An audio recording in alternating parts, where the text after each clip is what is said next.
Let the show begin indeed. Welcome to what we are, episode 66 of Combe TV, and it's great to see you all piling in with the comments and you're watching. That's what I like to see. Keepo! James Keeping says, evening all.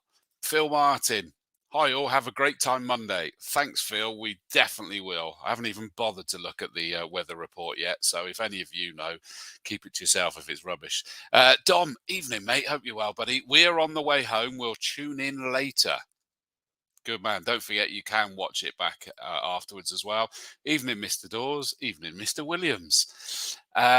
Carl Alden says, evening all, longer intro than the cinemas. Leave it out, mate. Got to get the advertising in, mate, ain't I? Evening all, first dilly from me in 2023. There's a poem in there that rhymes. I think that was decent. That one. Chris Williams, Jez Williams watching. Welcome, Jez. Good to see you there. Our very own Emma Strawford. Nice short shirt, boyo. Have a great show. Thank you. Yeah, look, the new gear is looking rather decent, I have to tell you. And how cool is the shop? We got someone to help build the shop as well that's on the show tonight, I have to tell you. Darren Duffield, evening, mate. Good evening, people. Can't believe it. You're the other side of the fence this year, aren't you? You're running rather than racing. Lee Craddock, Synchro Racing here. Can't wait to see you guys back here racing on Monday in the Dave Allan Trophy. Looking forward to Monday, as are we, mate. Lewis Bird Motorsport, evening all. Evening, Lewis. And Ashley Hazel says, looking forward to Monday. Absolutely. Keepo says, shirt's a bit tight though, Em. No, it isn't. Look, it's just the way I'm sat. I've just had me dinner. All right, let it go. My moves are on show for you, just for you, mate. But cheers. Welcome to the show. Sam Smith says, lovely gin glass, wafting that around like there's no tomorrow. Well, you know, which one have I got? Dawsey Boy, Combe TV, Castle Combe Circuit 2021. That was celebrating the shows that we were doing.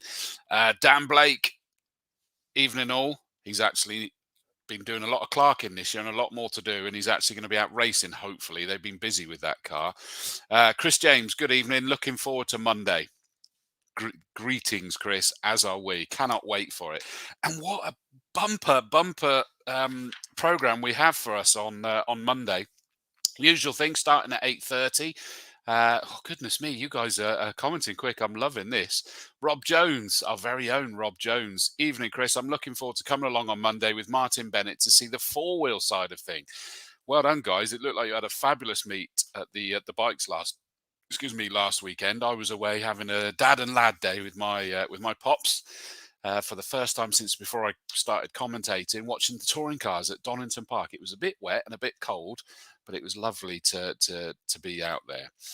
Tina Weston says, evening all. Oh, and hi, Ashley Hazel. Okay. I see the link now. Pete Spiller says, evening Dawsey from Spiller Villas. Shh, don't tell Mary I'm watching on her birthday. Happy birthday, Mary. And I'll keep it quiet, Pete. That's fine. It's your secret safe with me, mate. I wouldn't publicize that at all. Emma Mason says, hi, Dawsey. Hi, Emma. You're going to be busy this weekend, I'm sure. Emma Strawford, sad times, Emsky on the soft drinks now. You did have a sneaky glass of wine, but it's the softs now, isn't it? Right, what have we got going on tonight? Well, we're going to have a couple of guests in due course. We've got Sam Street that's coming on, and or Samuel Street as he's written in for his own name. So I need to check which one I'm supposed to call him. But Sam Street that is in Class B in the Formula Fords. Wonderful race from him. In fairness, did something that not many people have been able to do for a while, and that was beat Nathan Ward in Class B. He got driver of the day from that. He had bad luck in race 2, but it was absolutely brilliant. Sean Deacon says, evening, can't wait to hear what Sean Govad has to say. No stirring, Deacon, all right? No steering. Stirring. You can steer, that's allowed. Sue Woodland says, evening, Mr. D, looking forward to Monday. That's what I like to hear. Mark Osland says, can you organise some sun for Monday? We're trying. We are trying our best. It is Mayday madness, so who knows? We're just throwing everything in the mix and we'll have fun no matter what. Wonderful. Look, our very own Lucky Carer, evening to the Combe family. You're one of us, Lucky, whether you like it or not. It is great to hear from you, my friend. Hopefully we'll see you one or more times over the course of this year, mate. I know I'll probably catch up with you at other circuits, but we want to see you back at Combe as well. Castle Combe Racing Club themselves saying hi all evening. They've been busy, I can tell you, really, really busy. And we've got some good entry lists that they've been working on. Matt Coyle, Saloon Car Coordinator. Good evening, everyone. Mr. Dawes, you've been working out. Yeah, look, I'm still doing it now, mate. Hey, that's how the biceps build up, mate. Got to keep it going. Scott Bolton. Hope it all goes well on Monday, guys. The lineup looks great. Sadly, I won't be able to make it as working elsewhere. No photographs from you then, eh? I see it. Tina Weston says, Ash is one of the amazing Orange Army. There we go. Thank you. Welcome. Evening all. It's Mr. Mason. I say you're going to be busy. I hope you're not going to be busy on Monday, mate. There you go. You asked about requesting the sun. Emma Strawford has said she'll have a word with Father. So watch this space, let's say. Emma's put a message. Josh says, evening, Dawsey. Hi, Joshy. Welcome to the show, mate. Welcome. I get in trouble because I keep you up past your bedtime, don't I? Gemma Jane Street. Evening all. Good luck for Monday. Goose as well. Good evening. Sat in Tesco's car park at the moment. I apologise. That means I'm probably using up your data credits there, mate. But welcome, buddy. I'm sure you'll be up at Quarry on Monday as well. Chris Mason says, not as busy as last weekend. I agree. Dom actually says, Emma and myself are listening from my phone in the car on the way home from work. So that's obviously Emma, that is the Formula Ford coordinator. It's good to see. We've also had the Tina Weston in, that is the Hot Hatches coordinator as well. So wonderful to see you guys coming in. And you two, Dom and Emma, have a safe journey when you do come to us on the weekend.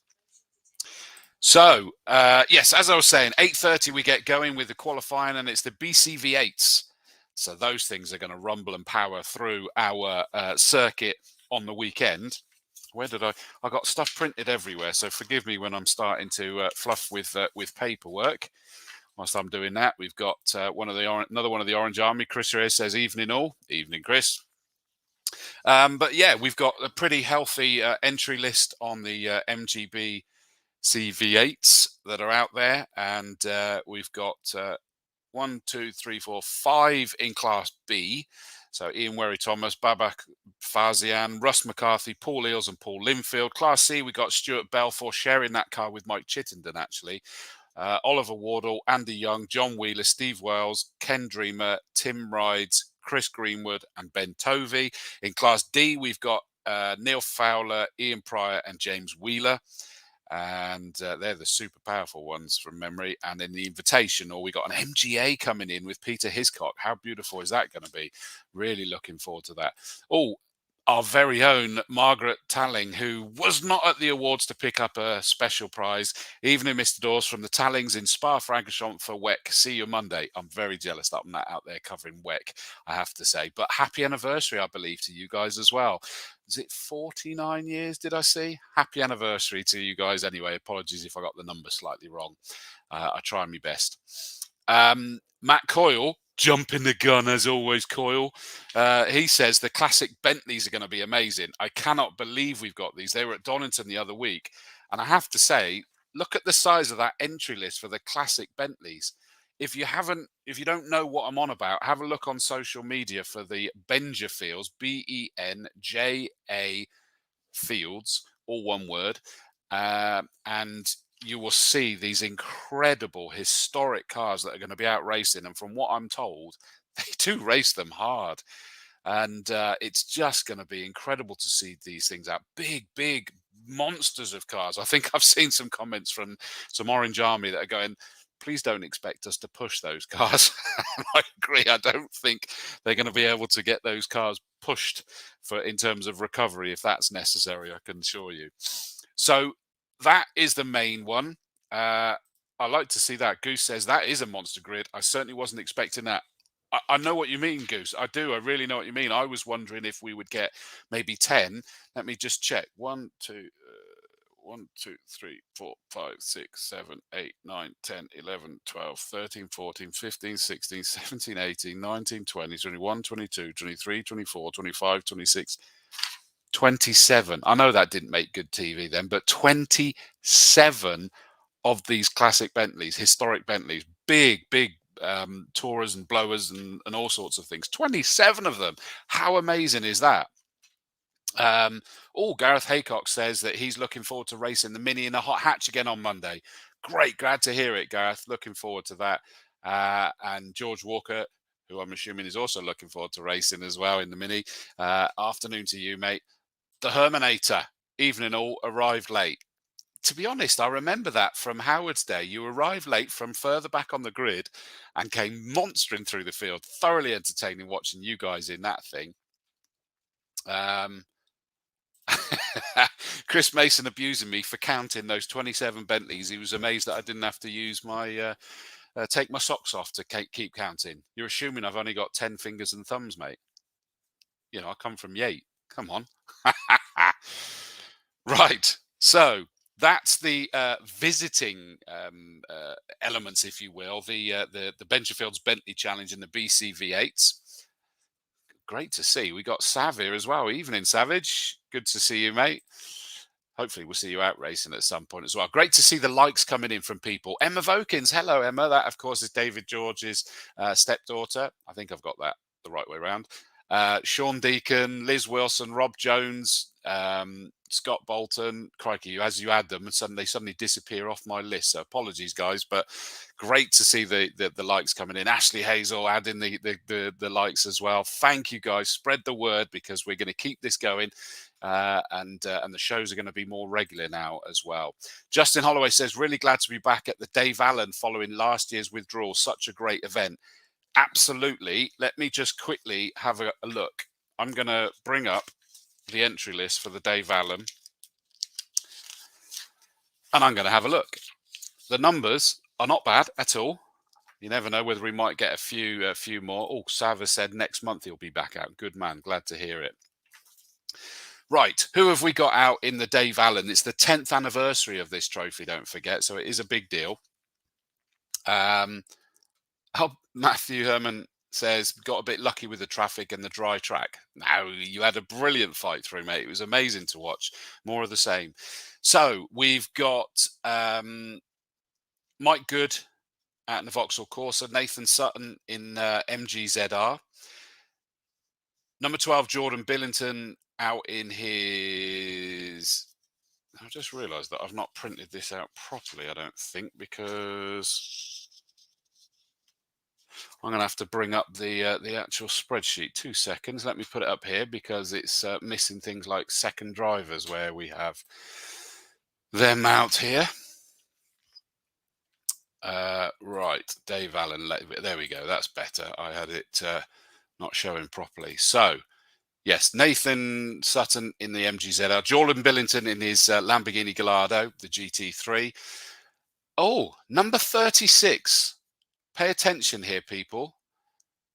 Craig Smith in a Honda Integra DC2 is sharing that Team Dynamics Motorsport car with Matt Neal. We've got Matt Neal back racing as well. Craig Smith, who think from memory was an engineer for Team Dynamics. Forgive me if I've got that slightly wrong, but I'm pretty sure that was the case. And Matt Neal needs no introduction. So Team Dynamics Motorsport racing their Honda Integra DC2 in the Dave Allan Trophy. How cool is that? Really looking forward to that one. Mike Oldknow in a BMW Mini Cooper. Lee Craddock and Steve Davey out. Great to see Synchro Racing back. I think they've got a couple of cars out. Lee Craddock and Steve Davey out in their Honda Civic Type R Synchro Racing. It wouldn't be a Dave Allan Trophy without them, really, would it? 155 Graham Cox in his Renault Clio. Oh, I like it. Dave Spiller's out in his Mini Cooper, backing up his dad. Pete Spiller's out, going to set the lap times there, aren't you, Pete? Spiller Senior is going to be out. He's the main driver. Dave's just, the reserve driver for him as well. They're out in the Mini. Is that Nipper that you're out in, guys? We've obviously got Kevin Bird and Charles Hyde Andrews Bird, or Chab as we know him, in the Porsche that we see in the GT Cup, last year's in the Castle Combe GT Championship, last year's champion. Dylan Popovich out in his Ginetta G50. And I don't know if you noticed, he really got to grips with that car on Howard's Day. He was absolutely flying. I think he featured high up in our deliberations for Driver of the Day as well, in all honesty. Justin Holloway, you've just heard from, one of my fellow Swindonians. I keep forgetting that, Justin. We got to catch up for a beer sometime, where I'm sat here in North Swindon. He's out in his Renault Clio. Roger Good is out in his Fiesta. Julian Fisher in his Fiesta. Dan Blake, we heard from him earlier. He's hopefully out in his Clio as well. They've been sorting out a gearbox and going here, there, and everywhere. And he says his dad has been amazing, putting in hours to try and get out there. We've got the Hermanators, Matthew and Jordan Herman. They're out in their Honda Civic FD2R. Good to see.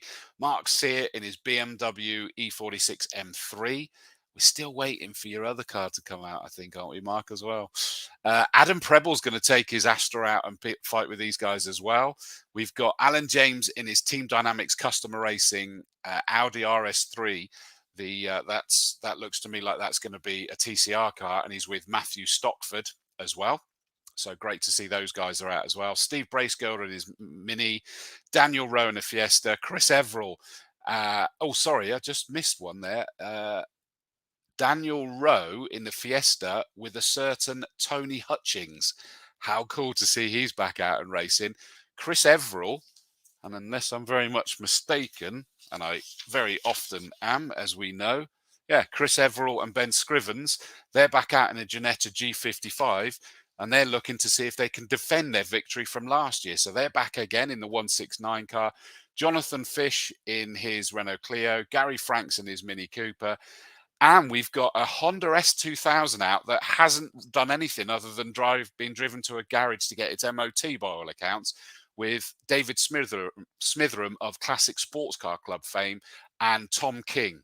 And Tom hasn't, I think he was saying their qualifying is the first time he's going to get behind the wheel of this Honda S2000. So it's, there's a big learning curve for both of those two. And David's only driven it to get its MOT and things like that. So that Honda S2000 is going to be great watching those guys pilot it. So what an amazing field that we've got there. And of course, after qualifying, we then work out properly what classes everyone's in.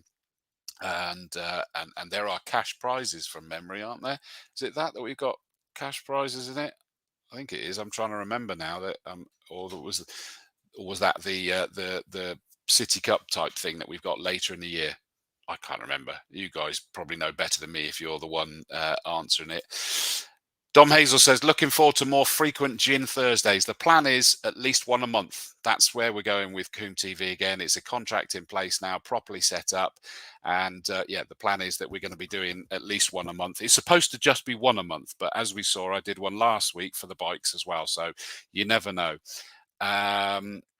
Lewis Bird says, I'd love to share a car with my dad at the Dave Allan next year. Absolutely, mate. I'd love to see that as well. That would be so cool. Pete Spiller says, we're having Matt Neal.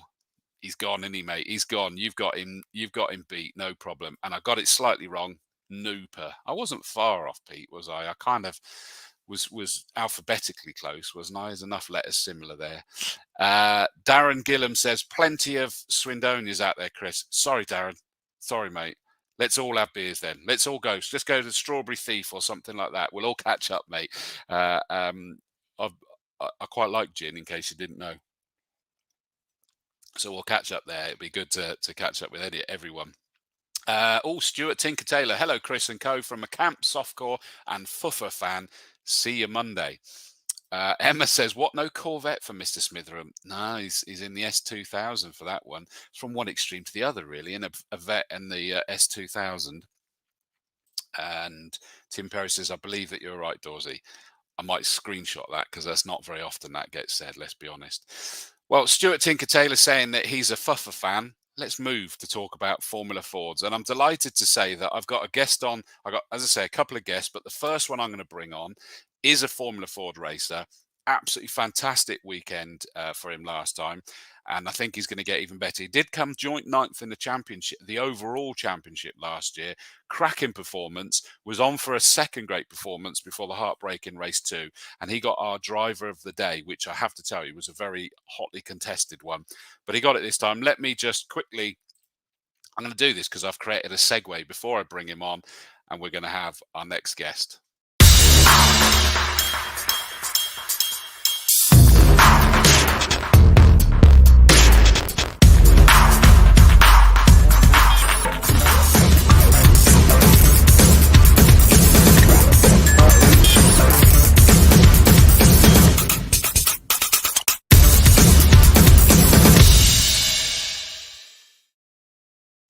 I love that, you see, I love that. But there we go. We've got the main man himself in. Let me change what we're doing because we don't need to see me as big. It's Sam Street. Evening, Sam. You all right, mate? Hey, how's it going, Chris? How are you? I'm very good, thank you. And I need to get one thing cleared up. Sam or Samuel? Sam. Go with Sam. Sure? Yeah, I don't know why I put Samuel, to be fair. It's almost like a reminder to myself, more or less, because I think, yeah, I forget. I only ever ask because if I get called Christopher, I panic and run in the opposite direction because it normally means I'm in trouble. If I get middle named as well, then you won't see me for dust. That means I'm in serious trouble. Okay. I won't call you Christopher then. No, please don't. Please don't, unless you get reports of me saying something that wasn't right on the commentary, which happened. So, but welcome to the show, my friend. Let's just double check because as I've got Tim Street saying, "Go Sam." Who's that? That's my dad. So That's your I dad. think my dad and my mum. I think my girlfriend's actually watching upstairs as well. I think my auntie and uncle might be watching. Probably like half the viewers are probably just family members at the moment. So That's fine. It helps the viewer figures. That's fine by me. Welcome to the whole family, and that is lovely to hear. Dom does say though, you're live. Do not swear. That sounds like a man in the know there. Oh dear, I haven't done it already, have I? Unfortunately, No. sometimes it just comes out every now and again. No, you're safe. You're absolutely No, fine. that's good. Debbie Liner says, hi, Sam. Yeah, that's my auntie. Bless her. Oh, Hi. okay. Tim Street, he said, so your dad says, unless he's been bad. Oh So dear. he says, go, Sam, unless you've been bad. And Emma, our very own Emma says, have you dried out after the testing today? Honestly, no. I won't go into too many details, but some of my clothing I'm actually wearing right now is a little bit wet still. Wow, was it was raining that much? it was probably the wettest I've ever driven Combe, to be honest. Oh, wow. Yeah, it was very, very wet. There was like around camp, there was like just no grip, puddles everywhere. Sort of as usual, Exeter Tower gets its little puddle there. and a bit of nice aquaplaning a little bit down the sort of main straight. Yeah, it's still good Wow. stuff, really. So I didn't even realise. I mean, obviously, I'm just down the road in Swindon, so what's that take me? About half hour to yeah. drive. It was rainy, but it wasn't that bad. I didn't realise you guys had had a tough time down there. Yeah, it was pretty wet. A lot of people just went home, but I sort of looked around and I said, "Oh, perfect time to go out, really." True, makes it Yeah, quieter. That's a lot better, isn't it? So, yeah, yeah, fair definitely. enough. Well, it means that you got some practice in for if we get inclement weather during the rest of this season, I guess. It's the Yeah, I've got positive my spin. fingers crossed. I'm normally a big fan of the rain and the wet, so yeah. Well, it can level out the Class B and Class A cars, can't it? Yeah, very much so. I mean, even towards the end of the year events that we do, like the Walter Hayes and the Brands Festival, when it gets a bit wet around there, sort of brings our car into play a bit more and makes it a bit more interesting for us as well. And in the dry, like we try and hang on as hard as we can, but sometimes the Class A cars do pull away a little bit more. So Well, Formula Fords aren't supposed to be driven in a straight line anyway, I don't think, are nah, they? no, definitely not. If you're driving it straight, you're not pushing hard enough. Exactly right, exactly right. Gemma Jane Street says fans out in full force. Yeah, that's my sister there, isn't it? I imagine I've got two sisters. They're probably both watching. I'm not sure if my Good. brother Dan's watching, but he might have taken his time away from his PlayStation to Oh, give me a watch. priorities, mate. Priorities. Yeah, we'll find out in a minute where you lie in these priorities. I'm Yeah, not one to definitely. stir her out, you know. Tim confirmed. Your dad says that it's a family sport. Of course it is, without question. And Emma confirmed. Monsoon came close. Incredible. I really didn't know. Yeah, it was Um, pretty crazy. I literally was actually even working over at Grove this morning, and it was sunny over there. So I had oh, no idea. I didn't pack any spare clothes, no towel, oh no nothing, and I no. turned up and I was like, "What have I done?" Well, at least you Yeah. have with Formula Fords, you haven't got to mess around with different tyres. They are what they are, aren't they? Yeah, unfortunately, you were just stuck. Exactly. Yeah. Oh, and in fact, Jed Doyle confirms there's still plenty of liquid sunshine. I love that he calls it that. Falling in Chippenham right now, and here it's just it's drizzly, but not a lot. It's that, as Peter Kay says, it's that fine rain that soaks you through. That's what we've got here. Uh, Stuart Tinker Taylor, one of the camps off course, says, "Good luck Monday, Sam. You soon will be streets of the rest." There you go, mate. Oh, thank you. You got to get in your puns, haven't you? Oh, and perfect timing. Your coordinator, Emma Brown, says 2 hours after finishing work, finally home, just in time to make sure Sam behaved. Everyone, I feel like everyone's sort of keeping an eye on me tonight. I Like, oh, know it is.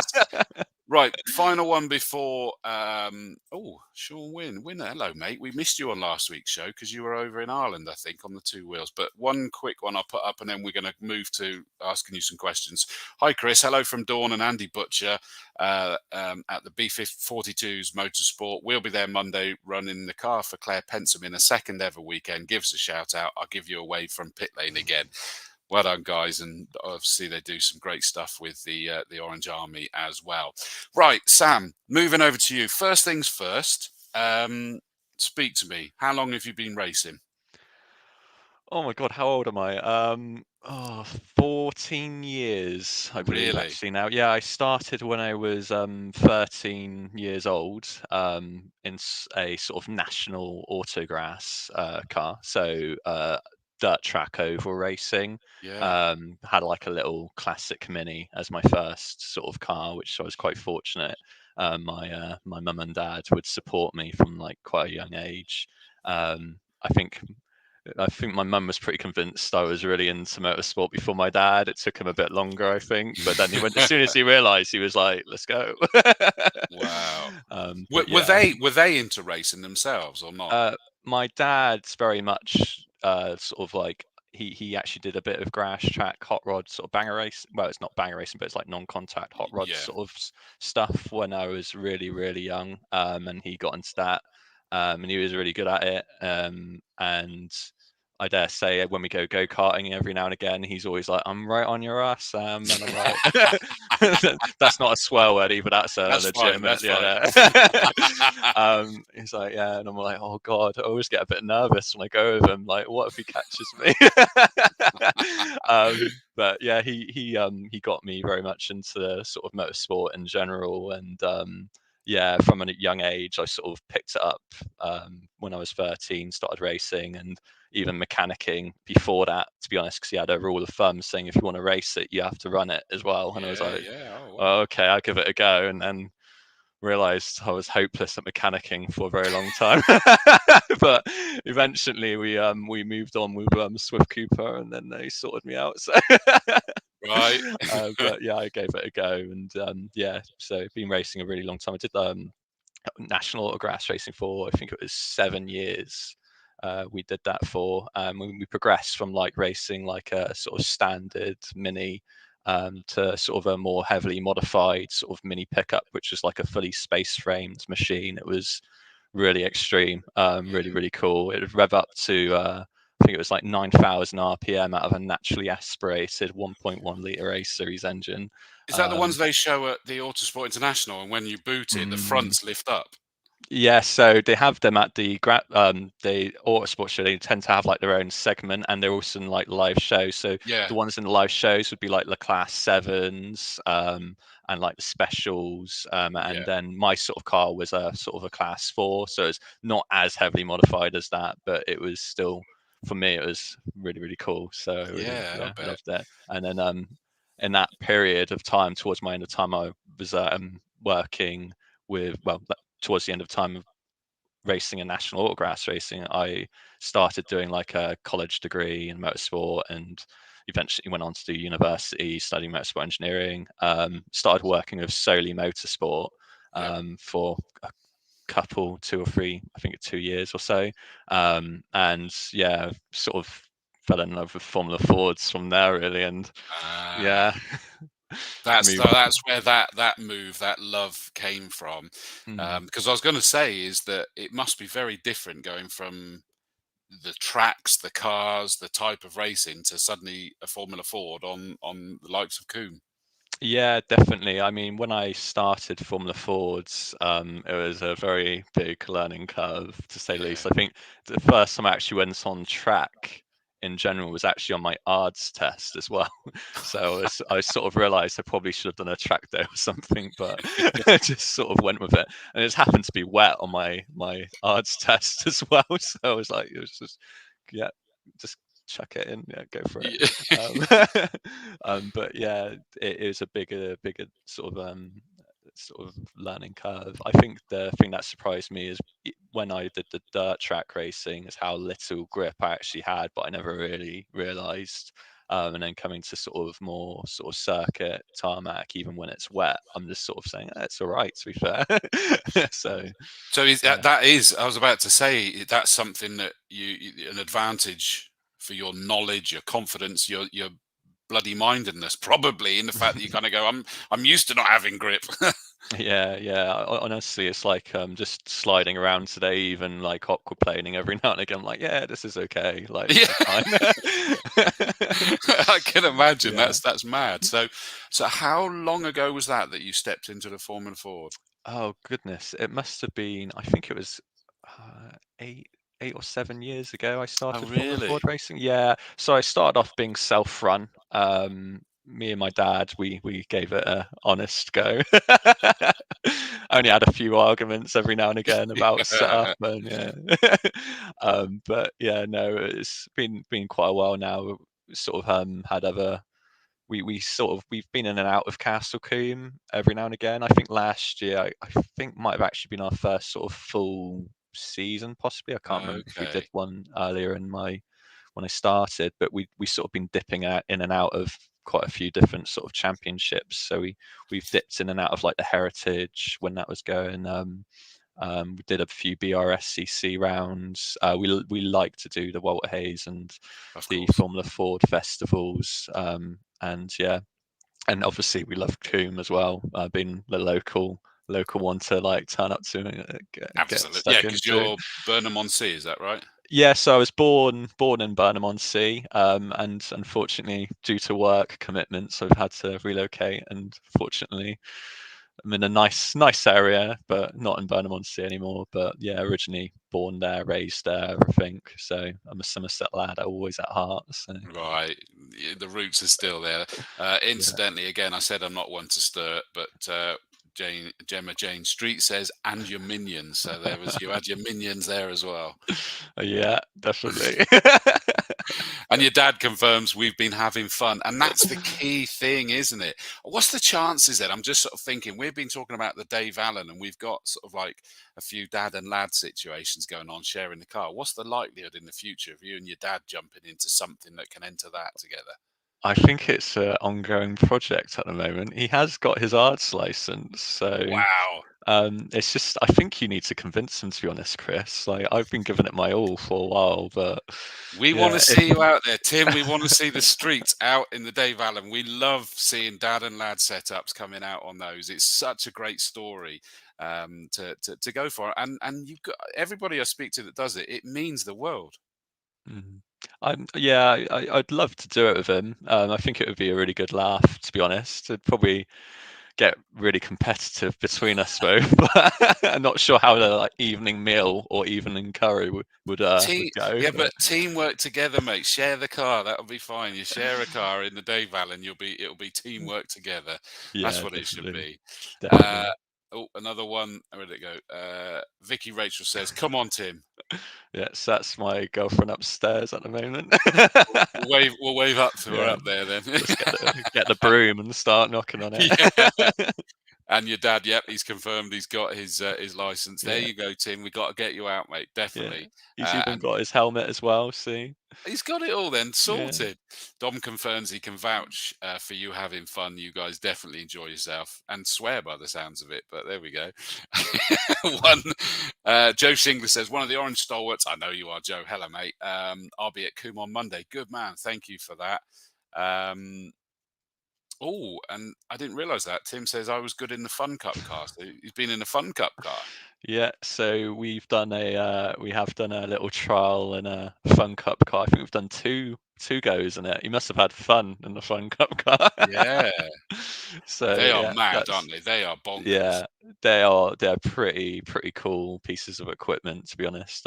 Yeah, we I think that's actually we have shared a car before. Actually, think about then. Actually, yeah.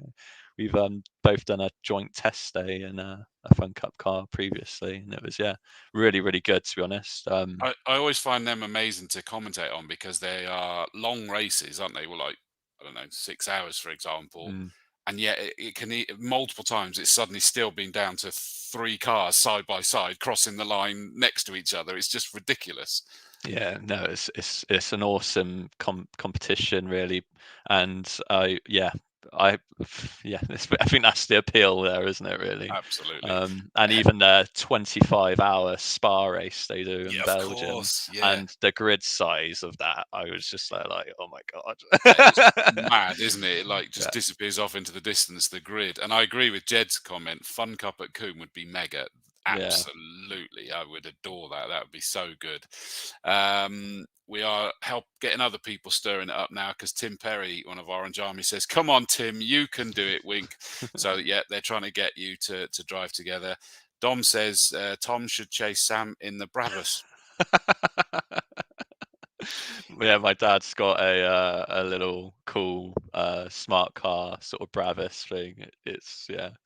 I've had the pleasure of driving it myself for a period of time when my Toyota RAV4 was broken. So yeah, I had that for a while. It's quite interesting being able to fit all the shopping in the back. So Yes, I yeah. can imagine. Not always the fun cars practical. Tim confirms he'll be there in Orange as well, and your dad also says he works in IT. Sleep is overrated. I've heard of this sleep thing. So let's take ourselves to. I mean, last year, great job, ninth overall. Forgive me, I've got paperwork everywhere. Does that mean that you came second in Class B? Yeah, so we came second I thought in so. class last year, and I think it was quite a big learning curve. Again, even last year, just sort of progressing through from the start of season. Our main target was just to carry on improving with each event, chipping away down at lap times, and also sort of like learning better racecraft as well. And I think towards the sort of end of season, we had a massive sort of learning sort of spree where we did the last round of Combe, which was awesome for us.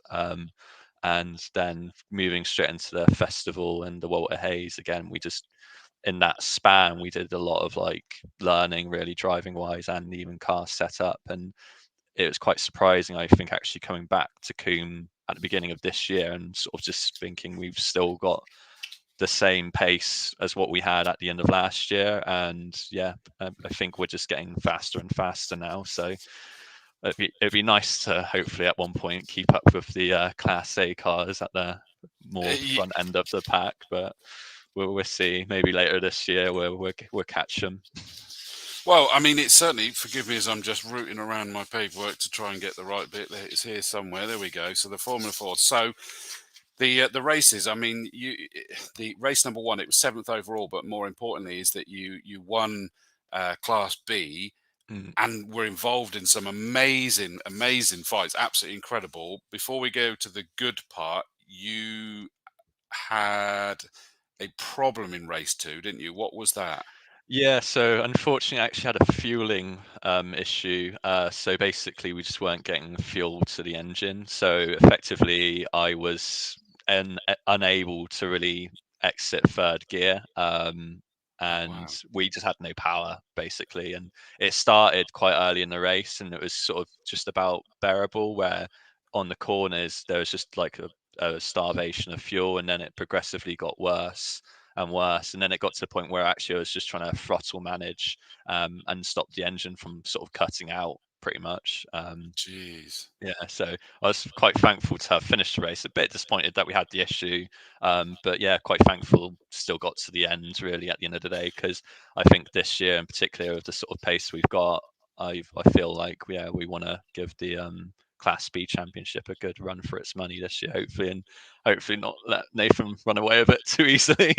Absolutely. And I mean, I know he'll love the fact of having a battle. I think both of you are probably gutted that um, there is a sort of bizarrely, seems like a reduction in the Class B cars running, certainly in that opening round.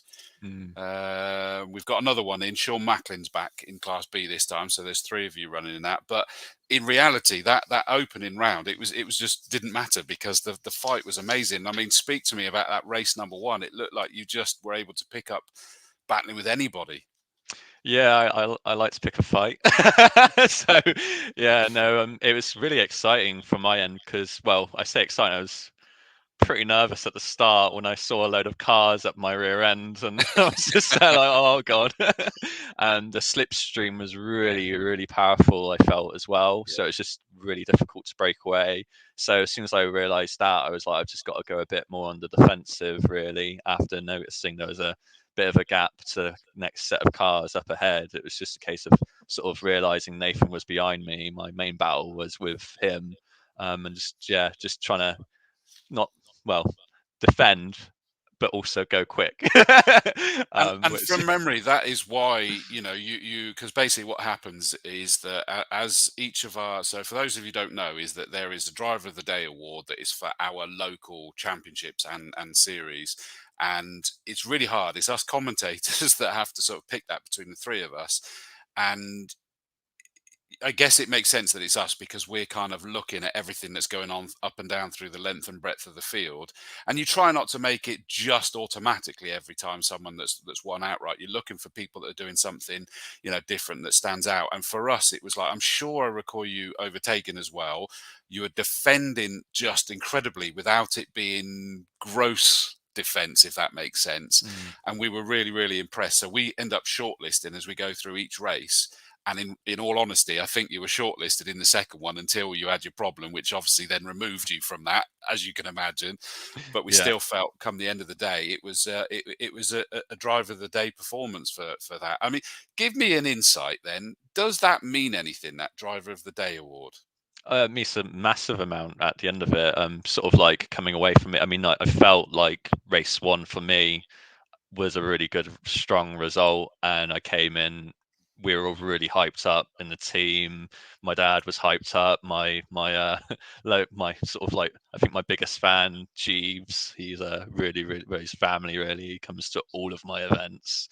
He Oh was wow, like really hyped up. I could see him on the pit wall fist pumping. I could see Kev fist pumping. Everyone was just that's hyped cool. up. It was really good. And then sort of coming towards the end of that presentation and getting announced sort of driver of the day, I was sort of like, oh my goodness, it's just like just the energy through the entire day is just mega. And then now I've got that little trophy on my office Oh wow. desk. Yeah, so it means a lot. And people come over and they're like, "Oh, Sam, well done." And I'm like, yeah, it keeps me going for the And entire it year. kind of So it backs it up as well because you were already pumped. You knew that it had been a good day, and it kind of meant that we did know what we were looking at. Then I'm glad that we recognised that it was a very pleasing performance for you guys as well. Important issue then. Race number two's problem sorted. yeah, so I can confirm we have resolved that issue today.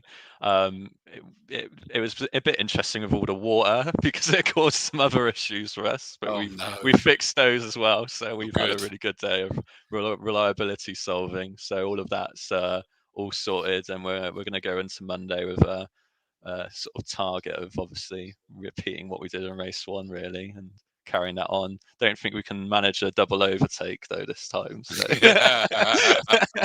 Well, you never know. You never know. And it's a yeah, double header again for you guys, isn't it, on Monday? yeah, definitely. So two races.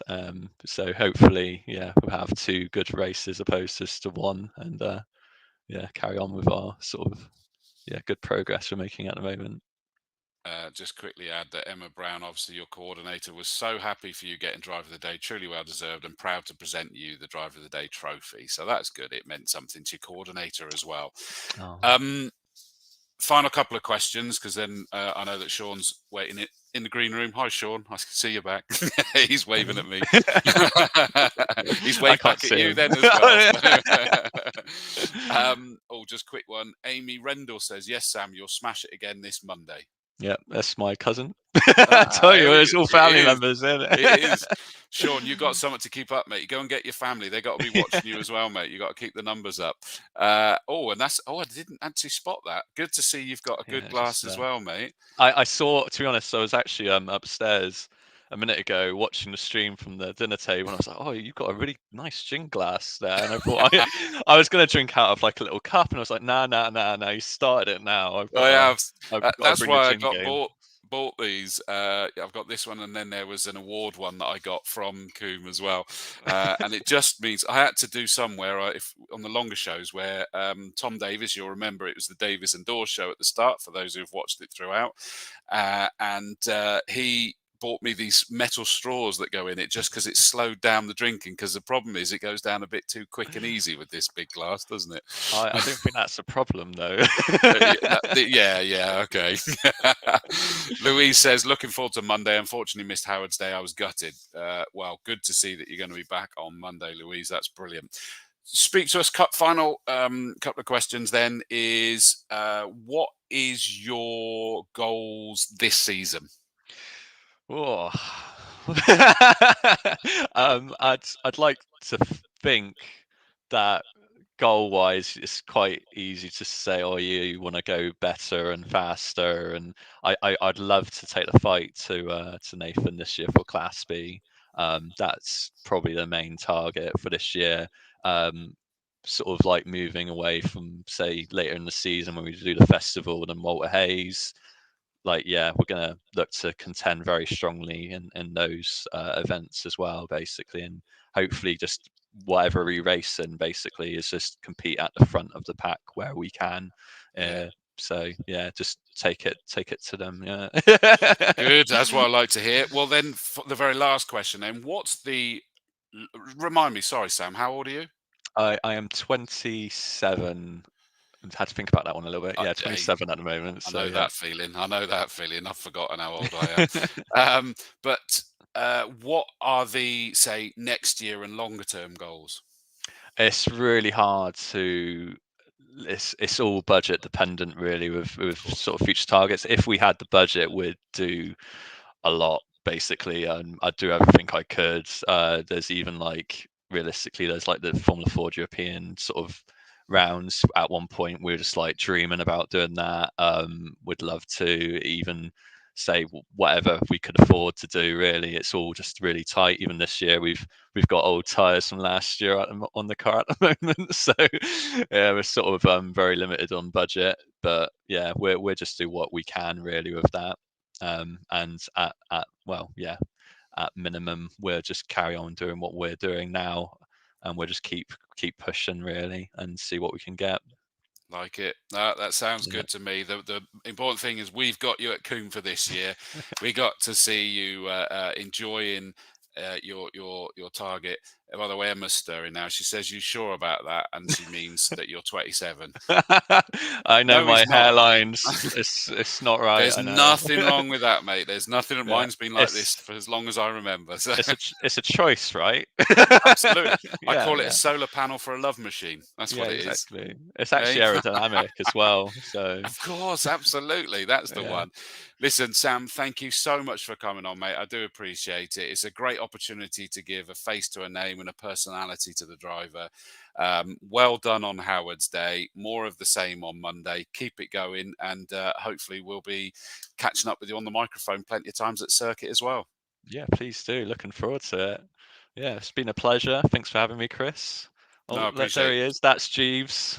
There we Ah, go. that's My Jeeves, is it? biggest fan. Biggest fan. Like he's got He his little was watching. his name's on the car and everything. So Oh, wonderful. yeah. That is really, really cool. Listen, oh, and Dom even says, I got your back, Sam. Don't worry. So he's giving Emma a thick ear for winding up about your age. That's fine. Yeah. Sam, appreciate it. Thank you very much. Good luck on Monday, and we'll see you there. Awesome. Thanks a lot, Chris. See you there, mate. Take it steady, my friend. Cheers. Cheers, mate.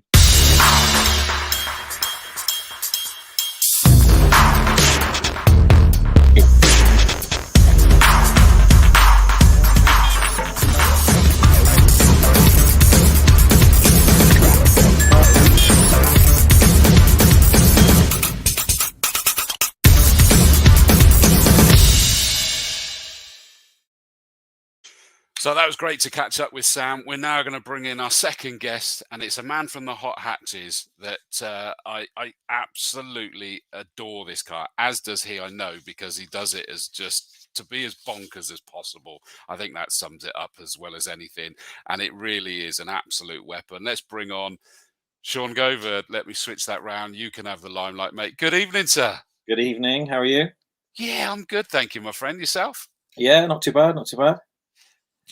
I mean, literally, I think I summed that up well. I mean, it is, you do it just because you know that a Citroen AX is not what we expect to see out there racing.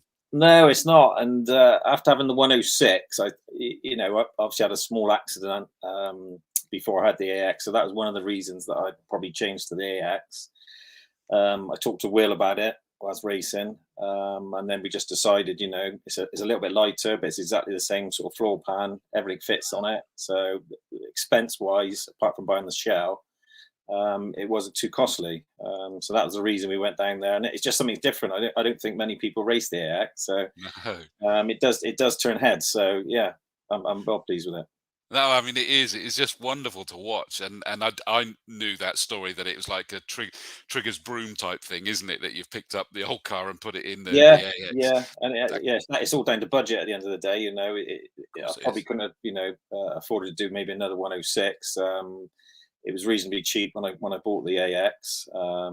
So yeah, that was the main reason for doing it. And maybe just, obviously it's lighter. So maybe we were looking for more time as well. Now I understand that, and let me just bring in the comments. Our own Emma says, "Yay, Sean the Builder." They call you that now because you've been involved in the new Castle Combe shop, haven't you? Yes, that's right. Yeah, I got asked to go along price with me and my business partner to price for it, and obviously we got the job, and then we started fitting it out and helping Piero and everything.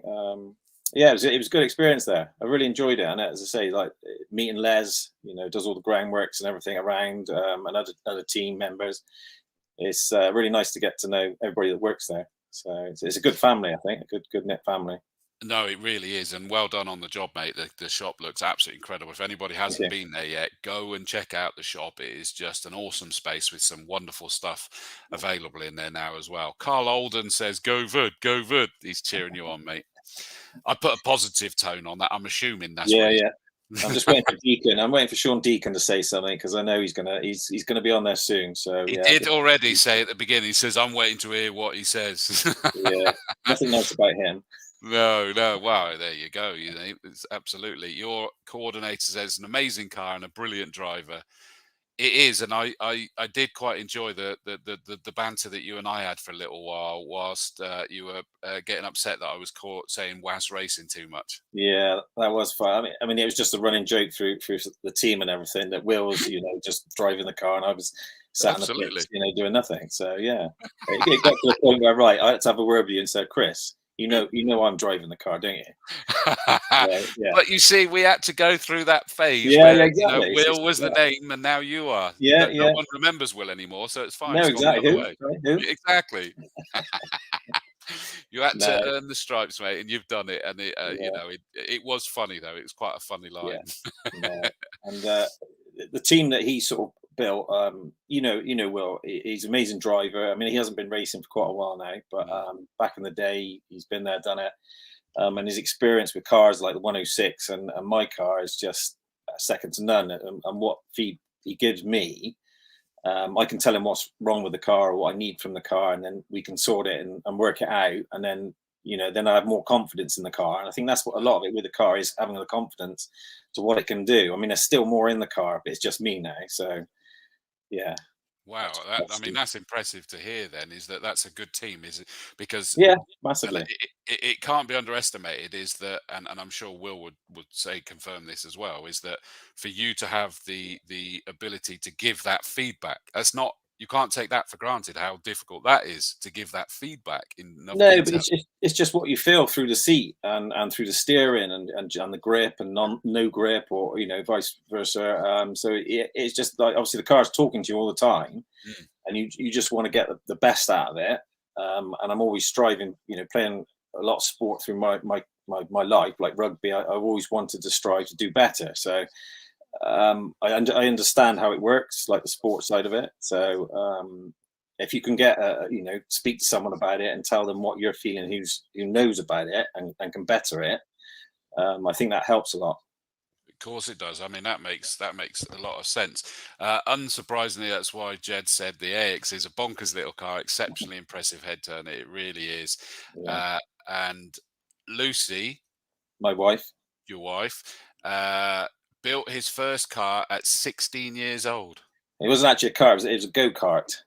Oh, So it wasn't actually a car, but I built the car because at school you're supposed to design something and then produce it, whereas I produced it and then designed it after. So I built a go-kart, not your standard go-kart. It was like a space frame with a Honda C, I think 70C clunk engine. Tires off a lawnmower, a rack and pinion off a Mini.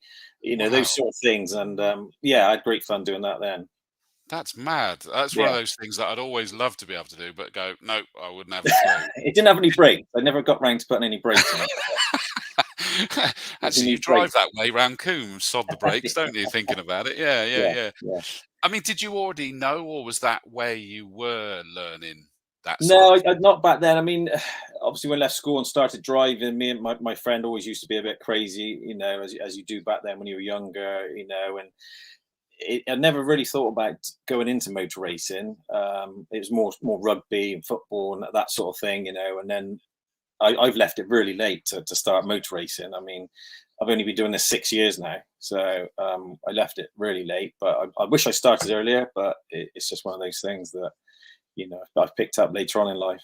Midlife So, crisis, I think. My wife how calls old it. were you when you started? How old was I? 40. What am I now? I'm 50 this year. My God. 44. Yeah. Now I'm upset that you're showing off with your full head of hair at that age. It is receding slightly. I've had to comb it forward. So yeah. Mate, that's not receding. I can assure you, that's receding, mate. All right, stop rubbing it in. I mean, the So reason yeah, why I Yeah, wanted go to on. people to know that you know it's like seeing that. It's like, don't think you're too late to start racing. No, It's like, no, not at do it. all. No, I mean, we started on me and my long-term friend from school and business partner. Now we thought, just, oh, let's get a track car, have a bit of fun, let's keep it low. Started off with a Ford ST170. Just did things to that, and then just got the bug, really, and I carried on with it, whereas he didn't. And then then sort of built my own car, not very successful. Had a few breakages, and then I think the gearbox went, and then that's where I met Will. So I heard that he was good with gearboxes. So that was I think it was 2018, 19 maybe, and that's when it started, really. And then we sort of hit it off ever since. Now I can't get rid of him. So. No, absolutely. I mean, he does love his French cars in particular, doesn't he? Yeah. Although he's got a Honda with Claire Pensome this year as well. Yeah, it's true. Yeah. She had quite a good day out. I think she had a few spins, but I think we've all had that, and I think she had absolutely a whale of a time driving. Absolutely loved it. And it was amazing to go from just some track days Exactly, yeah, to racing. yeah, and it is scary that first time you get on the grid, and you don't know what to expect. You got all these cars around you, and then all of a sudden the lights go out, and that's it. You're racing, and it is the scariest thing. But once you get into it, the adrenaline takes over, and then you're away, I think. Yeah, I can imagine. And Yeah. you learn each time you go out, you must learn a little bit Oh, more. definitely, A little bit more. yeah. Well, we got first of all, Mike Cotton says, bummer. I'm sure that's what he means. Missed it. Family dinner. See you Monday. That's fine, Mike. You'll be up there. I know you will. Justin Holloway says, I started at 57, so plenty of time for you yet. Yeah. So that's good to see. Yeah. There you go. Sean Deacon says, top man, Sean, a great driver. Oh, You weren't bless him. expecting that, were you? That. I thought, no, it wasn't actually. No. In all honesty, neither was I. No. It's such a good group we've got as well. We've got Sean, we've got Tim that's joined us this year, and then, as you say, Claire, and the camaraderie between us. I think it's amazing. Everybody keeps everybody going, and then we got Damien and Dara and everybody behind the scenes that help out. So it is a really good group, and it's really really nice to do. And I've got to emphasise to anybody who's out there that may either has done or does some track days, or maybe is thinking about doing it, and then sort of with the future potential to go racing, get down into the paddock and meet these guys. You find them there, chat with them, see the spirit they're in, speak to them. You guys are always happy to have chats with people, but to see that camaraderie you refer to, that is an important part of the race day. Yeah. Definitely. I think it keeps everybody happy, and everybody has their down days when things don't go right, and that everybody's there to pick everybody back up. And that's part of racing. You're gonna have the good days and bad days. There's no two ways about it. Yeah, absolutely. Like, for example, last year didn't really go to plan for you, did it? No, and that was the first year really learning the car, and just everything got swapped over, and it was just fine tuning everything. And then touch wood, this year the car, it's just been running. It's a joy to drive. It's nice to drive. It's predictable, as in I know it's predictable how I drive it. It's just down to just fine tuning now. It's tense now, and so it's down to me more than the car. I mean, that is and it's amazing to watch. One of our Orange Army says real life gets in the way, i.e. going racing, but have great fun out there. Will himself is watching. Ruben says, hi, Shawnee. My biggest fan, Rue. Absolutely. Little boy. Our very own Emma, of course, says Claire is a legend. She's in the right team to go well. Absolutely. Yeah, definitely. Toby says, go, Dad. Is that the IT daughter? Yes. No, that's the youngest daughter. IT. Well, they're both into IT, but one's sort of like above the other one, if you know what I mean. And set you up tonight to work. Yeah, they made sure that I knew that. But she does the social media. She does take all the photographs at Combe, and then I think Kat's asked her if any videos and that, send them in. So she does a bit of that, and she helps out. Wicked. So she loves coming to race day. Absolutely loves it. Oh no, it's the only time I can get her up before 7 o'clock. Really? Yeah. Which says a lot, though. That is still a good sign. Another one of our own, Tony Cooper. I've loved backing with Sean over the years, and we'll be back to challenge him in June. Glad to hear it. Awesome driver. Good guy, Tony. Who you can trust, and that's got to be an important thing out there. Yeah, it is. I don't, because it is a low key. I think it's just having respect for who's out there. Not being silly. It is a dangerous sport. I know I've had a crash in one of my cars, and it does hurt when you crash. So I think if you respect each other, and you'll have good races. Well, looking at you talk about good races. Oh, crikey, nearly knocked me gin over. Don't do that.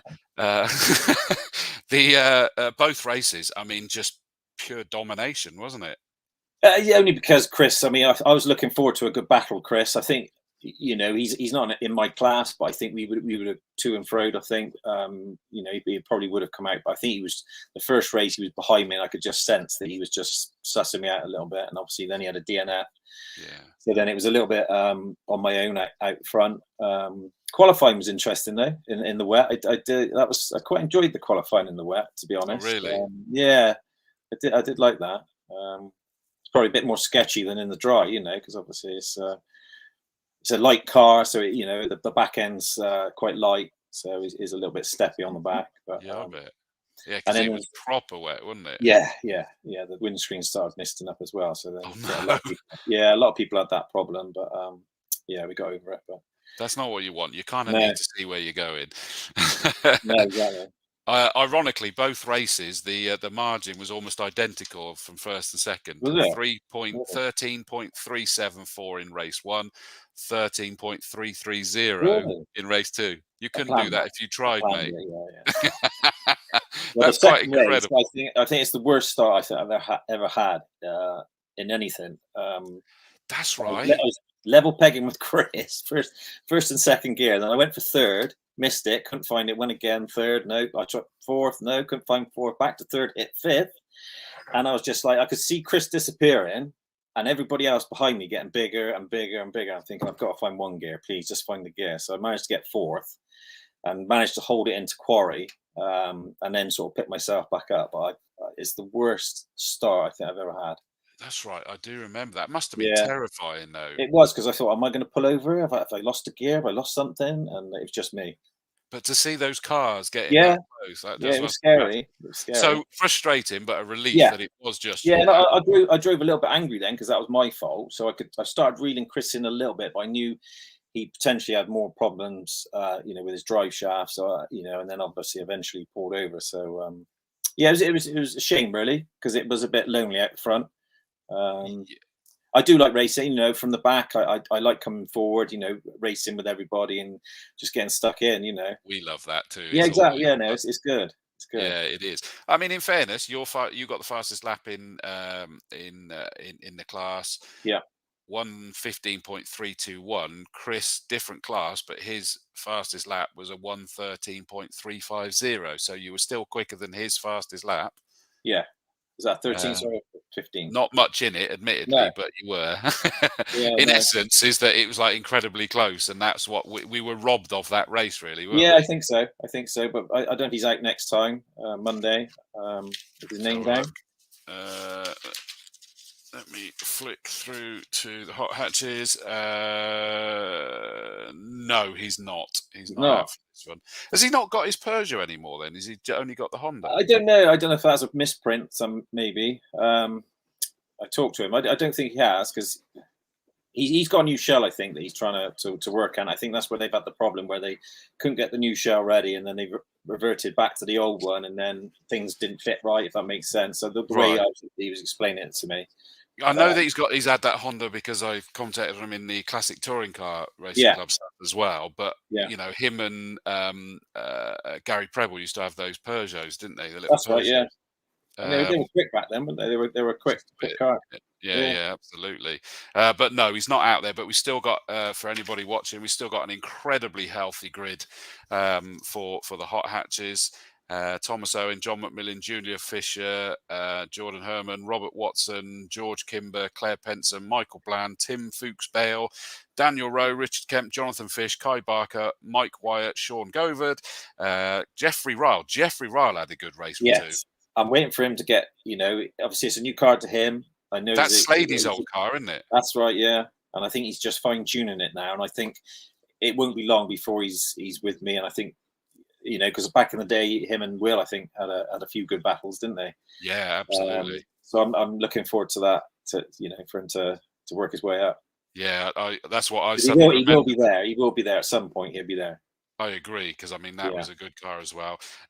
Craig Smith has got the Team Dynamics Motorsport Honda Integra DC2 out that he'll be racing with Matt Neal in the Dave Allan Trophy. Right, yeah. Jake Olden, Sean Deacon, obviously, Joe Hathaway, and Scott Hughes. And as is rightly said, Castle Combe Racing Club have said, still time to enter. So if there's Yeah. anybody out there sitting on the fence, get it sorted. Mike Bland says, love the AX, great car, great driver. Will, the boss, has just said, where's your WAS racing hat? I knew he was going to say that. Andrew Oldfield says, is the bar going to open Monday? That's the guy who works with me. Oh, is it? Well, then the answer is no to you. No. Then. You're working, so you can't, even if it is. So there we go.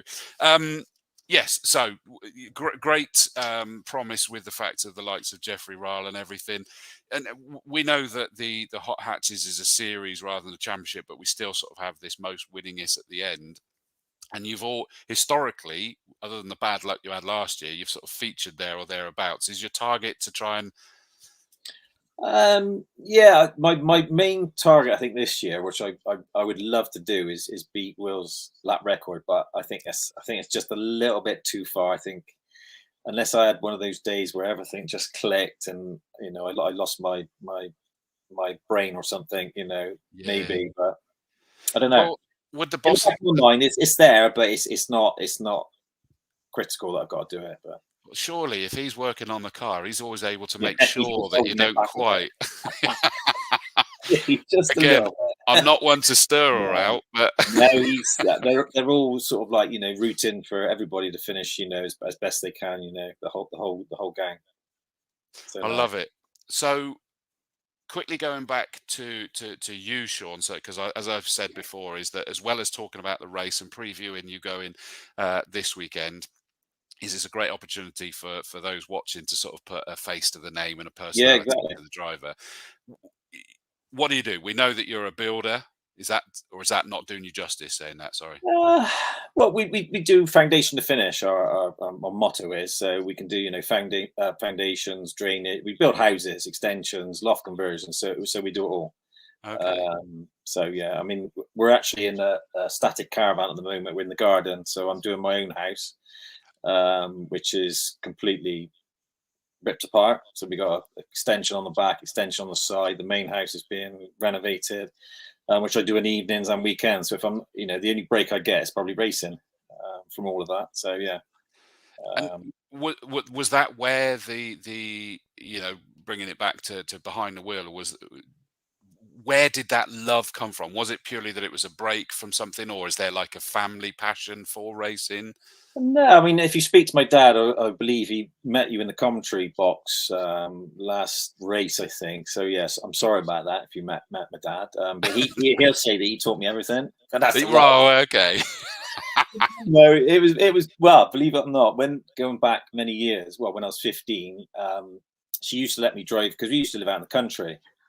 My mum used to let me drive the car to the sort of like the edges of the lanes. Oh, okay. This is going back obviously a few years when it was a bit more, and I would turn up sometimes to parties driving the car, and then I'd get out and I'll sort of like, see you later, mum, thanks. And everybody's like, why can't you just get out of the car? So yeah, I mean, dad would say that he taught me everything, but I think I'm quite a quick learner on things. If I see something, I can sort of pick it out quite quickly. So yeah, I'm sort of like self-taught, I suppose. It's just I've just got this mentality, a sports mentality, I suppose, that I want to do the best that I can. I just have that drive to be the best of what I can do. Take us to that sport then. So rugby and football. Yeah, not so much fun. I mean, football. Yeah, I played sort of like Southwest, but with football, it wasn't really my thing. The team, it was almost like football. You seem to be on your own, whereas then rugby came along when I suppose about 11, 12, and it was more of a team, more of a great camaraderie, and then it just went from there. I played for Bath, played Southwest trials. Nearly made England, not quite. So yeah, and it's just that sort of like not winning mentality, it's just the sport mentality of where you're trying to achieve the best that you can. Yeah. I think that's what drives me, especially this, in the cars. I think if I've done the best that I can, then I'm happy with that. Well, I mean, based on that, because I love that fact, and I didn't really know that about you on the rugby, that it was to that level, Mm. etc. So with the racing, what are the longer term goals, or is that only in the enjoy it bucket? It's at the moment to enjoy it, because obviously, I mean, I would like to go further and do further afield race tracks in faster cars, but just push yourself to another limit, because I think the hot hatch is a great series, but it's affordable. Yeah, It's all down to budget and money, and I think in this, it is a very expensive sport, but you can start off in the hot hatch and then just work your way up, I suppose. It is relatively cheap to start racing, if you want to get out there and do it. But the long goal would be, race abroad somewhere nice, and a nice, that's. But I'd have to win the lottery for that. So that's not yeah. going to happen. So I know what you mean. I know what you yeah, mean. yeah, Joe Hathaway says, "Great respect out on track with Sean. Great racer." So that's a lovely comment. yeah. Stuart Tinker Taylor, one of the camp softcore, as he calls himself. Quick question: will the Hot Hatch Challenge ever become a championship? It's not out of the question. What's your take on that, Sean? It'd be nice, I think. Everybody's talked about it. I think we talked about it a couple of years ago. Whether it will become a championship, and they said not at the moment. I think it would, people have a bit more to sort of like have a goal towards. Mm. A lot of people say, "Well, I want to do the hot hat, do the saloons, because it is a championship." But the numbers went down. They're coming back up again, I think, in the saloons. So we talked about, me and Deacon said, "What do you want to do next year? Would you like to do the saloons?" I said, "Yeah, I would. I'd have to make a few small changes to my car, because it wouldn't comply with some of the saloon regulations." Mm. But yeah, I think I would like it to come a championship. I think it'd be great. Yeah, I mean, obviously, for me, sitting on the fence, because obviously I have the privilege of Yeah, commentating here, there, and everywhere. Like this weekend is busy. I've Saturday, Sunday, Brands Hatch, and then Monday at Combe, and so on and so forth. And yeah, I get to cover championships and series the length and breadth of the country. yeah. And to put the argument for the series compared to a championship is that it means you're not committing, you're not having to go to every single. I know the Yeah, irony is true. that the majority of you actually do it, Yeah, but you don't have to go for every single round and scoring the points and the drops yeah. and the challenge, and it kind of adds another level of Pressure. seriousness and Yeah, pressure. Yeah. yeah, yeah. I suppose you're right. Yeah, because if you do miss one round, you could think, well, that's the championship Mm. sort of over with. We're just missing one round for say family commitments, where you're going away, where you want to be racing but you can't. Um, yeah, I understand that. I do understand that. So yeah, The reason why it hasn't sort of like gone, oh well, let's do it now. I know in the early days it was like we had to prove to Motorsport UK that it was going to get enough numbers and things like yeah, that. But then it was like, well, actually, there are a good chunk of people that are still in it because it's a series, not a championship, and what have yeah. you. And there's a double-edged sword to it. I mean, Exactly. the interesting one is one of the ones that I cover is MSVT, Motorsport Vision Track Day, excuse me, trophy and championship. Now that's a great example where they had the track days that you go and do all the track days, and Yeah. then they kind of went, I want to go and race, which is kind of what we tried to create with the hot hatches, is that you could now go and race. And the track day trophy is always full. It's just Right. massive grids. And then suddenly people went, well, actually, I'd quite like to go for a championship now. And they created the MSVT Track Day Championship that is also always full, some doing both. Really. Because what they'll do quite often is over a 2-day meeting is that they'll have the trophy on the Saturday and the championship on the Sunday, or Right. vice versa, and they'll sort of race in both of them, which is Oh, interesting. that So sounds cool. Yeah. it's why it's not an easy answer No, it's not. for. It's not. for No, definitely not. it Yeah, is it's a quite difficult cool. one. One I Um, don't want to make. yeah, well, exactly. That's and I'm quite full well, happy. Yeah, yeah, exactly. I'm quite happy. I mean, feel for the board. They exactly, and the girls like Shirl and Kat and Tina do an amazing job on the day. And I normally see them sort of like the week building up to it, and they're always stressed in the office, and they want to be able to watch some of the racing as well, but obviously they're so busy organising everything and making sure everybody's happy, and they do an amazing job. They really Yeah. do. No, and they'll appreciate that. Interesting comment from Goose up at Quarry. Do you think that costs would rise to be more competitive if it became a It championship? probably would. It probably would, wouldn't it? Yeah, you'll throw Because even people more. want, So that, there's something more to sort of like go towards, and then you try and spend more money to get there, don't you? So exactly, yeah, and it yeah, gets a bit out of control. yeah. James Keeping, who of course is in the Saloon Championship, says spot on explanation there, Chris. But Darren Duffield says championship, please, and that's the thing is That's because he won it last year.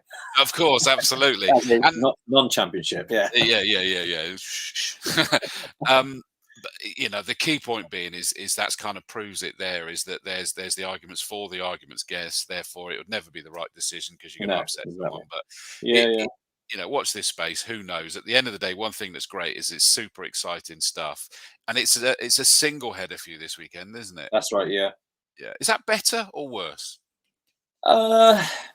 It's a difficult one. I suppose it gives you the double header gives you a chance to like the first race say, right, well, I can do this, make changes for the second race, whereas a single header you've only got that one opportunity to race. So yeah, it's a difficult one. It's difficult. I think a lot of people do like the double headers, but it's a lot to do then, because if you do get anything go wrong, then you've got to get ready for the next race. So as you say, it's a double-edged sword on things like that. So yeah, you could end up missing 2 races instead of just exactly, one. Yeah. I know what you mean. So with regards to, I know I only whipped through the entry list there, and I'm sure it'll be up online for everybody to see. I'm guessing probably tomorrow. I know that Kat has been ridiculously busy trying to get everything sorted, but with the sort of names that I read out there, I mean, what are your thoughts with regards to Monday? Do you feel confident again? Yeah. It's just as long as I can get the start right. Yeah. Is Nick Gwinnett name not down there? I thought he was Nick Gwinnett. No. No, I heard his name rumours is. that he wanted to. Is he? Yeah, and Oh, he'll be quick. We always have a good battle, me and Nick. So he's in the 14. So if he turns up, it could be interesting. yeah, that would be good. Yeah, because it does get a bit lonely at the front.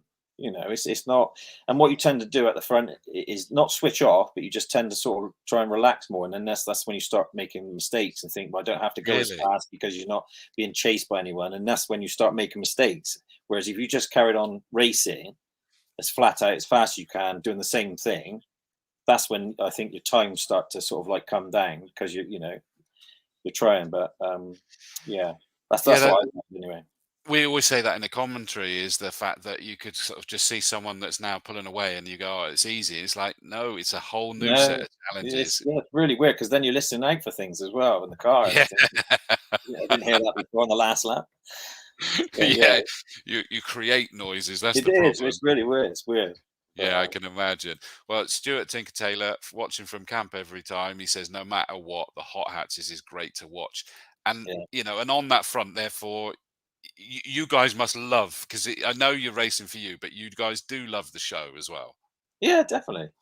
And I think it's a good, even in the paddock, not just with our team, but Carl, Alan, and Jake, and everybody else. We have a chat and have a laugh, and and it's amazing. It's a great atmosphere. It really is. Yeah, because I think we all realised that a lot more when the pandemic came about in 2020, didn't we? Yeah. And even when we started racing, it was to a reduced level, and you kind of suddenly go, "Oh yeah, I'm kind of missing everyone." Somewhat. Yeah. I think a few people dropped out, didn't they? Because they didn't have that. In the pits, it wasn't the same, and yeah.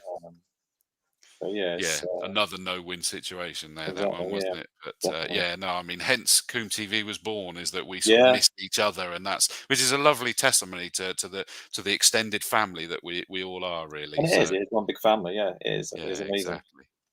Well, listen, Sean, thank you so much for coming on. Right, no problem. I told you there was nothing to be nervous about. I don't bite. It is great to enable everybody else to sort of get to know you. I know I'm lucky that I kind of wander around and catch up with you guys whenever I get the chance, but a lot of other people don't get that luxury. Although do go and see these guys in the Yeah, paddock. we're happy to chat to everyone. So it's not a problem. Absolutely, it's there. You can get in, you can see everybody. Even if it's not that you're thinking of racing, you just want to ask questions, find out Yeah. more, get to know them. Do it. They don't bite unless they've No, had we a bad don't. race. If they've had a bad race, stay away. But you Yeah, know, just walk away. yeah. You're not down to do the Dave Allan though, are you? No. I mean, the car's done quite a lot.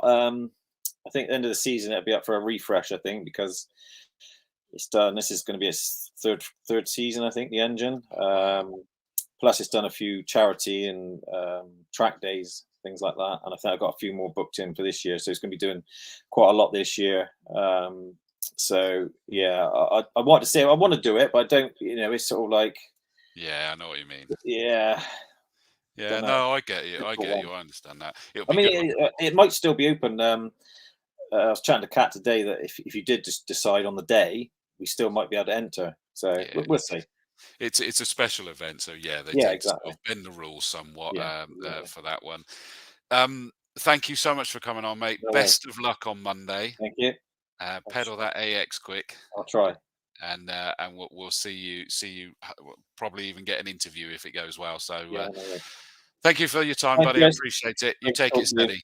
Cheers, take it mate. steady. Thank you. Cheers, Bye-bye. buddy. Bye. Bye.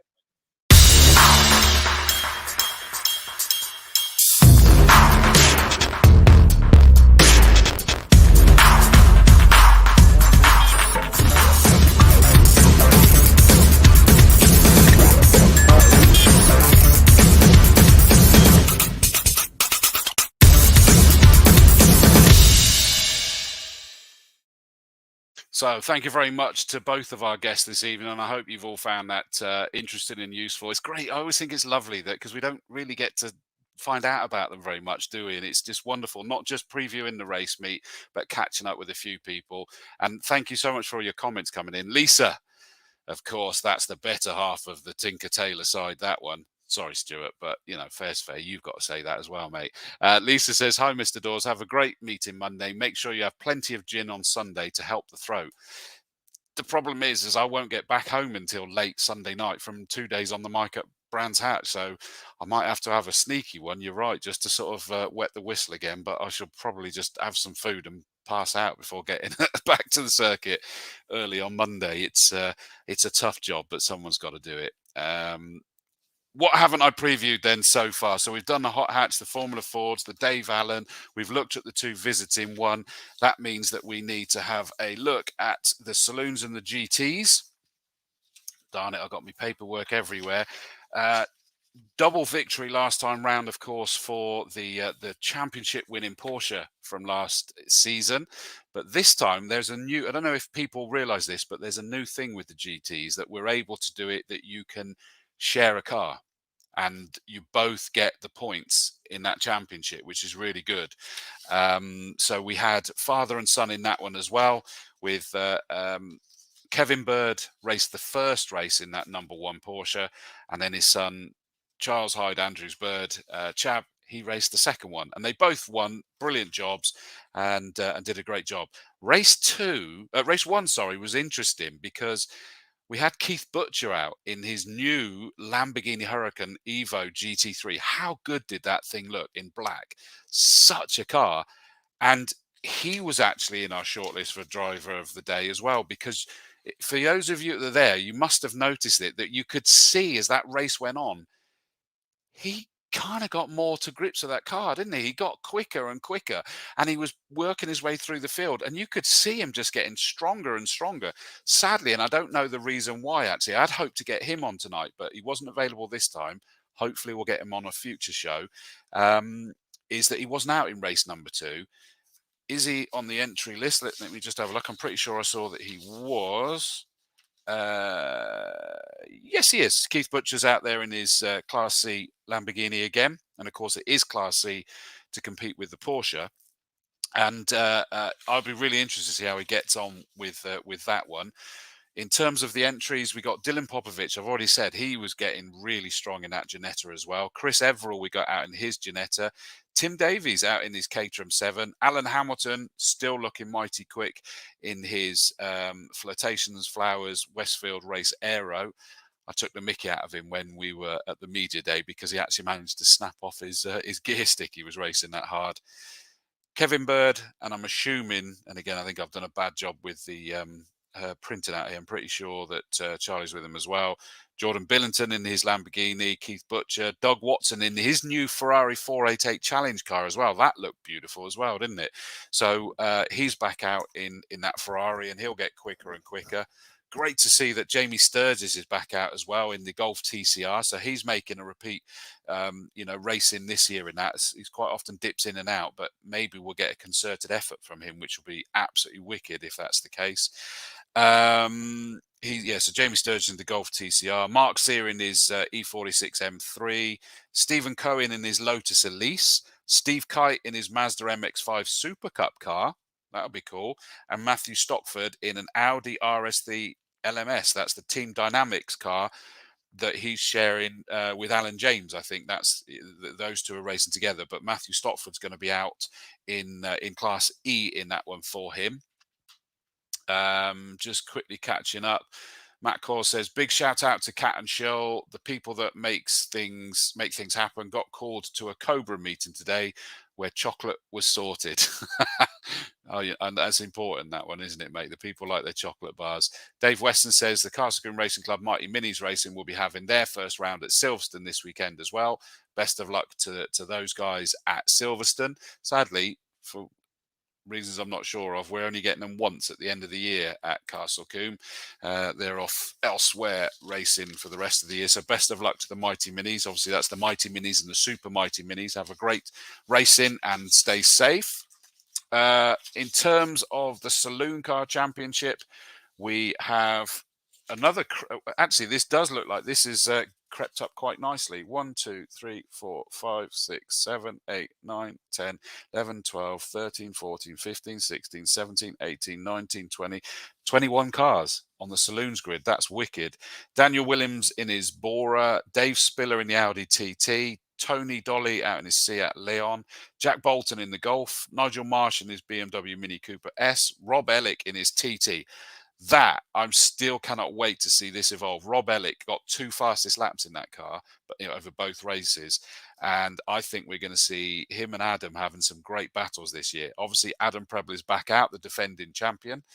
John McMillan in his Renault Megane, Peter Elliston in the Golf GTI. Then on to Class B, we've got Corey Webber in the Clio, Mark Wyatt in the Vauxhall Astra, who is officially leading the championship at the moment. And how cool would that be? It's still that famous car, the yellow Vauxhall Astra, and Mark Wyatt has been around for a long time. He's an institution for me in the saloon car racing, so that is great to see that he's going well. Graham Cox in the Wayne Paul Racing Run Renault Clio. Then you got Cupo, we saw him earlier, champion from 2 years ago. It was 2 years, and he's determined to get that number 1 back again. Miles Valentin run MGZR, or back to MGZR. Jez Williams in the 106 GTI, Ben Hindle in his Vauxhall Corsa. Hopefully you'll be out, mate, because you had a problem last time, didn't you? Stuart Hignall in his Saxo. Stuart Hignall went absolutely amazing. I think it was race 1 in particular. Absolutely brilliant last time. John Lannon, good to see that John will be back out again. His dad, Tony Lannon, as well. So both of them out there in the Citroen Saxos. John, Rock Valley Automotive Run Car. James Blake, he went blooming well last time. He featured high up for us as well in his MGZR. Lee Waterman in his MGZR, and Mike Good out in his Vauxhall Corsa. And I know that Mike's hoping to go for the championship. The fly in the ointment for him is the number of Class D cars. We don't seem to have Anthony Weeks out this time, which is a shame. Great to see a comment coming in from Owen Hillman. Solid grids. It is, mate. I know you're off having a wonderful time with the Civic Cup, and best of luck with all of that. It's so good to see that whole team going there. And I think you're running at least one in the TCR now. Am I remembering right? But Owen, don't forget, come back and race here as well, mate. We want to see you back here racing. So that's a cracking grid as well. Across the board, great numbers. Great action. The qualifying gets underway at 8:30 in the morning with the BCV8 starting off, the saloons, the Bentley Challenge, the hot hatches, the GTs, the Formula Fords, and the Dave Allan. Oh, they think I'm missing some entries in the saloons. Let me just check to see if I've printed out badly.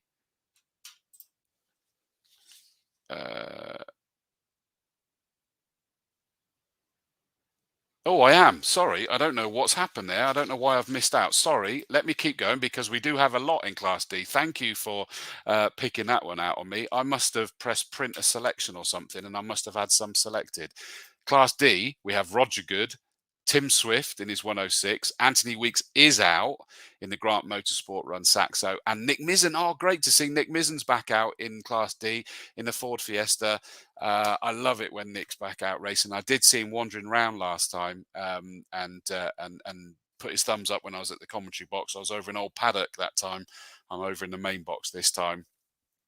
So that is good news for Mike Good because he's able to score a few more points. With it just being the two of them, he was limited in terms of he didn't get the full 10 points for the victories. So he'll be hoping that keeps those points turning over as well. So even more. So whatever number I said for the saloons, add another 4 on as it stands. So that'll be wicked. Oh, and Owen Hillman says, the next round, I'll be there. I'm being treated to a weekend away from my birthday this weekend. Otherwise, I would have entered.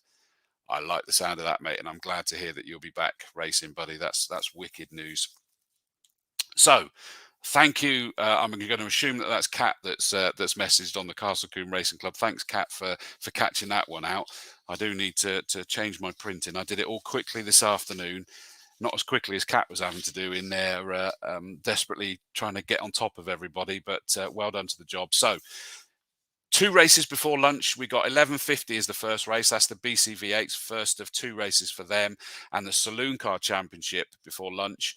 The grid walk, for those of you who want to do the grid walk, is for the Benjafields Bentley Challenge. So those incredible cars are going to be on the grid. And as long as the weather's not horrific, is that we'll then be able to do a grid walk for that one, which will be lovely.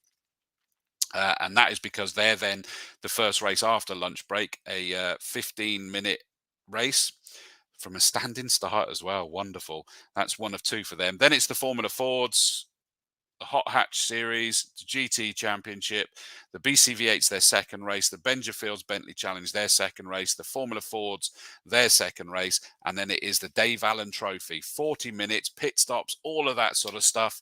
It just so much wall-to-wall action for us to get through. And fingers crossed, we'll have a lot better weather than we had at the opening Easter Monday, Howard's Day race meeting. But it doesn't really matter. It was still amazing entertainment, wasn't it? I just know Goose, for example, you put a comment, is that he was saying that the wind was just incredible, even when the rain stopped. So fingers crossed. Remember, it's the 10th anniversary of the Dave Allan Trophy as well. There'll probably be plenty going on in the paddock with Synchro Motorsport and Team Dynamics and all sorts of other bits and pieces, that I'm sure will be in there to celebrate the history and sad loss of an incredible man, test driver for Honda, that used to be in my neck of the woods here in Swindon until sadly closed down. But good to see that the spirit is being kept alive and that the Honda crew are bringing some pretty amazing teams and drivers and cars with them as well. So it'd be great to see Alan James there, Matt Neal, Craig, that I think I missed actually. Craig did put, apologies Craig if you're still watching, because I think I ended up inadvertently getting carried too far down on the messages, and you did actually put something up. Where did it go? There we go. Craig Smith says, just joined in, working hard, currently trying to get the car finished for Monday. Looking forward to it. Please do get it finished, Craig. It'll be wonderful to catch up. Apologies if you've missed that. Apologies, because I know that was ages ago, an hour ago. Sorry, Craig. You saw how our show goes here. But I think that brings us to an end for this show. Thank you so much for tuning in and watching Combe TV. It's always a pleasure catching up with you all. As I say, it will come back now to being a bit more regular. At least once a month we're going to be doing the shows, and we'll try and get some guests in. Stay tuned, because I've got a new outro that I'm chuffed with. I'm going to play the outro now. But I'll see you all on Monday, and we'll have a fantastic race day from Combe TV, episode 66. Good night.